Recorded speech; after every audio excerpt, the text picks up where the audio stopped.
Hey Nerf NIC, it's Duke Winwell here again, just with a quick update. The Air Max 10 Extreme that you guys saw in my last video has been fully modified. I'm using 3.5-inch CPVC barrels.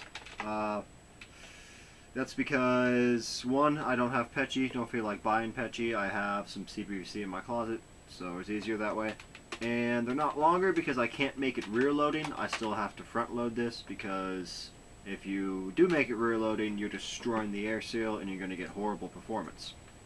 So, okay, chronographing this at around 105 to 100 feet per second. I got 103s, 102s, 104s, so in that range, using stock darts. Those of you that don't know what a chronograph is, it is, well, let me show you my chronograph. This is my chronograph. It's a paintball chronograph. Paintball and airsoft chronograph. It's a device that measures the feet per second of a projectile that passes through it. So basically, it's a lot more reliable than a firing test. You know, a range test where you lay out a tape measure and just fire. It's giving you raw data that is muzzle velocity of your dart.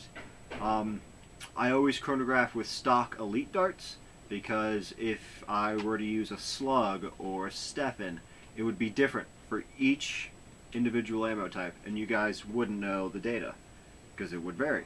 So about 105 to 100 feet per second.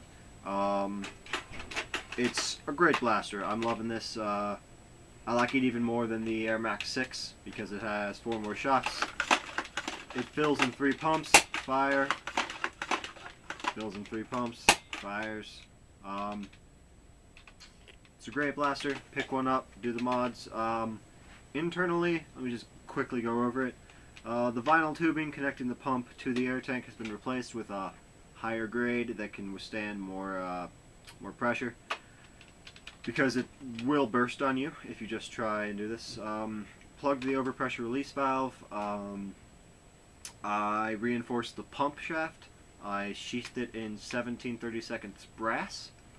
I silicone greased the pump just to give it a better air seal. I plugged two leaks in the air tank system with super glue and epoxy putty, and I upgraded the spring on the seal in between the turret and the tank, and then I rebarreled it. And I also added a bunch of white lithium grease to the rotation mech. So basically every single mod that I did on the Air Max 6 I've done on this as well, because it's essentially the same, just with a bigger turret and a bigger shell. Okay. Next thing I have to go over today is another Stryfe. As you can tell, this one doesn't look stock. You see these two things right here? These are actually unpressed bottle caps. They're just bottle caps that have not been pressed onto a bottle with a pressing machine. I used to do, well, I'm just going to say it. I used to do some brewing, yeah, and so I have the bottle caps left over from that and a capping machine. But these are uncapped because they work better that way. They're attached onto the shell with just some 2-part plastic epoxy. I don't think I could pry them off if I tried, so that's good. The reason that I have these shells on here is because there are 2 holes in the shell that are housing Blade 180 helicopter motors. This is a Blade 180 helicopter motor. It is much larger than the standard 130 size that Nerf uses in these Stryfes, and it's much better. I'm running this on 4 ultrafires, not 3, because these motors can take that. It's amazing. I also have a laser, you know. The battery pack for the laser is in there, just like my other Stryfe video. This just has better motors. Chronographing this, it gets around 95, 98, sometimes 100, rarely 100. That is incredible for a flywheel blaster.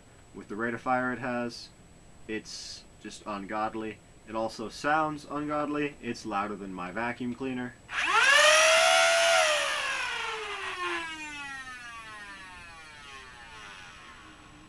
Yes, so if you're looking for a stealth blaster, this is not the way to go. Thanks for watching. Get out there and Nerf.